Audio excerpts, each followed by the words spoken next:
Tuan-tuan dan puan selalu dengan culture. Apa yang best sangat tentang vacuum culture ni? Nak tahu? Jom kita tengok. Pegangan selesa, sangat convenient, ergonomik. Ringan je, kerja pun senang. Dia boleh pusing 180 darjah supaya senang untuk kita vacuum di tempat-tempat yang sempit. Dia menggunakan brushless high speed motor.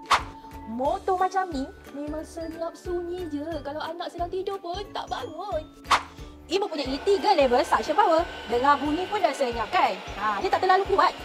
Vacuum VCS4 ni, yang best dia ada self charging station. Lepas guna, masukkan dekat dia punya station and then terus charging. Tahu tak anda, bila vacuum ni full charge, ia boleh digunakan selama 60 minit di dalam eco mode.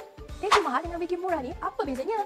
Vacuum culture ni, dia sebenarnya tahan lama. Dia menggunakan bateri lithium ion.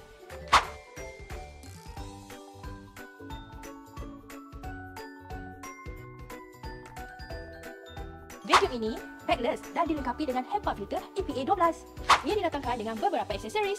Antaranya kita panggil crevice user, dia ada bahagian hadapan ni, kita boleh vacuum dalam kereta. Kemudian kita boleh tolak nozzle di hadapan dan dia menjadi brush nozzle. So kita boleh vacuum dekat celah-celah sofa, dekat celah cushion.